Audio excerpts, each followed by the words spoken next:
Hey there everybody, and welcome back to Sunday Smite for April 14th, 2013. Now this one is going to be covering two things specifically. First off, Apollo was added since I've done the most recent Sunday Smite, as well as a new battleground, Assault.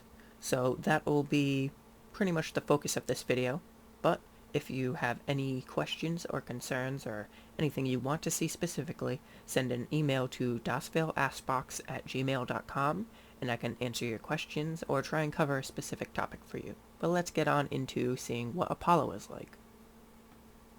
So first off, I'll go over his abilities.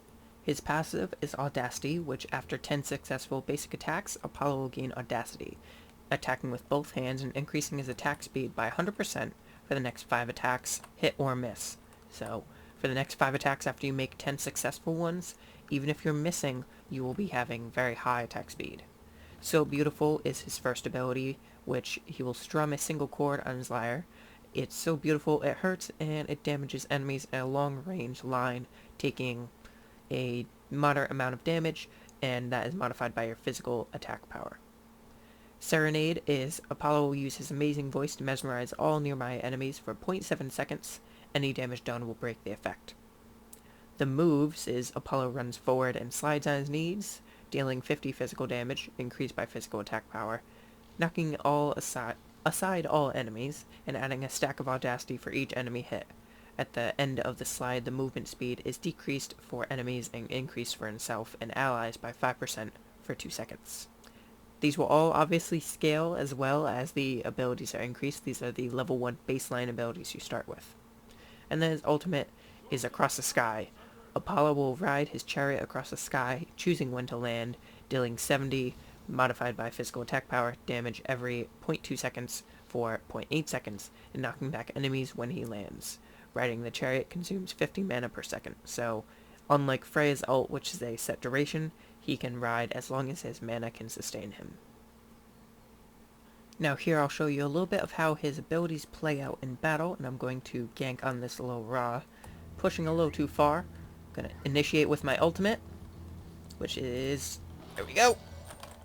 Try to dive in there, mesmerize him, and now just lay into him with my auto attacks. He does seem to be stuck, which is working well for me, but I should be able to get the kill. And even if he hadn't gotten stuck, this probably could have turned into a very good situation for myself. So there I got the first blood, although I will recognize that he was stuck. Now as for items for Apollo, I suggest, of course, getting the boots first, because you do need to be moving pretty quickly, and if you don't have boots, you can definitely get caught in situations where you will die just from being in the wrong place at the wrong time and not being able to outrun your foe. After that, you really should focus on his auto attacks, as that is where the majority of Smite damage does come from, but his are even more powerful once you get that Audacity, and you'll be increased your attack speed by 100% for those 5 attacks. So it's definitely worth focusing on that, because you don't really need to focus on attack speed, I would say. So Rage and the Executioner both give a little bit of attack speed passively, but it's more of Rage will increase your crit, and then Executioner will also be reducing their physical protection. So that'll be what you really want to focus on. After that, some lifesteal also help out, as the Devourer's Gloves will give a large amount of physical power and lifesteal on your auto attacks, making you pretty tanky and able to survive when you slide in and then mesmerize them. Jotun's Wrath will be a good choice as well, as it will give physical penetration and some mana. The mana is definitely useful for his ultimate. And then for the last one, I would say that's really up in the air, but maybe I would say that for the crit chance off of Deathbringer would be really nice to tie into the fact that you have Rage.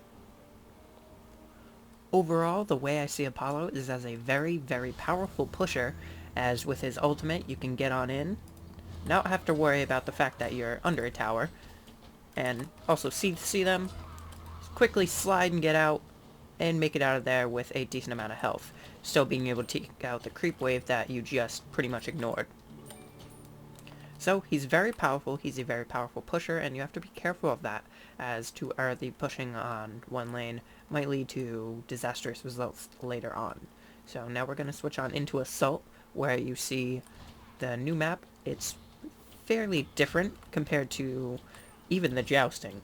So I'll show you in just a moment, and I hope you do enjoy that because I have a feeling I'm really going to enjoy that type of playstyle that map will bring. So as you can see right here, when we jumped into the game, we initially all automatically locked into a god. So you have no choice of who you get. I actually don't even have a mana bought in the game. So it's totally random, you can get any god. So you could play someone you've never played before. As such, our Freya had never played a Freya before.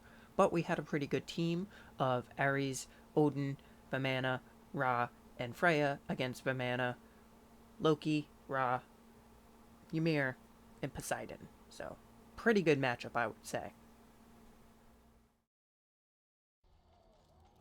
As this is an all random and all mid sort of playstyle, we wanted to get the jump on them before they got the jump on us. So even though Ymir tried to initiate for them, Ares pulls them all in. I ultimate, our own ultimates. Freya, I think, does in there too. Yep, there she goes. She went up in the air. And we're managing to get 4 kills right off the bat, pushing Vamana also back against their tower. So pretty awesome initiation and start to the match for us.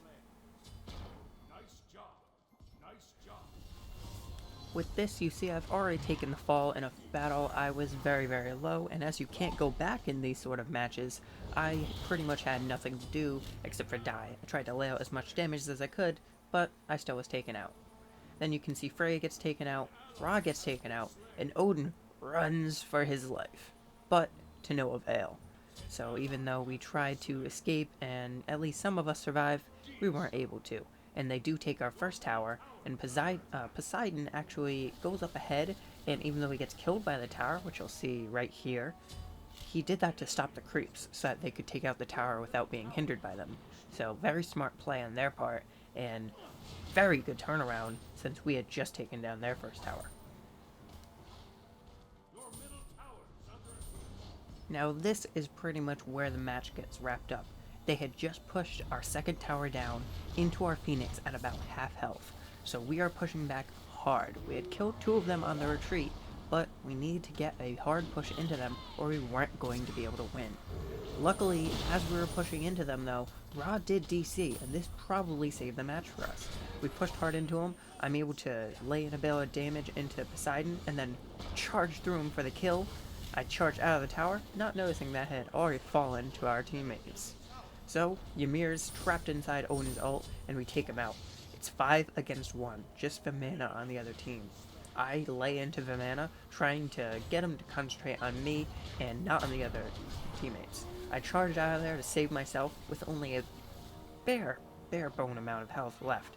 I go, just try and DPS the Phoenix down, we get the Phoenix down, and Vamana is not able to stop us. We lay into him more, push him into a corner where he actually lags into the corner as you see, and we get that kill. 1 or 2 of them should be coming up in just a moment, and we know it. We have to push now. We have to win this. So we lay into the Minotaur. Quickly Ares takes the aggro, and I try and avoid the swings because I don't have much health still. Loki tries to come in, take out our Ra because he is supporting us, really healing us, but we are able to lay into him so hard that he just falls over. Their Ra does come back at the last moment, but is not enough for them to be able to take the kill. So, that was a good game for us, and we really were pretty lucky on that win. So that was it for this week's Smite Sunday. I do hope you enjoyed, and if you did, remember to like the video and subscribe to the channel to be able to see these every Sunday, unless something atrocious happens. So, that is all for now, and may the gods forever be in your favor. At least until next week.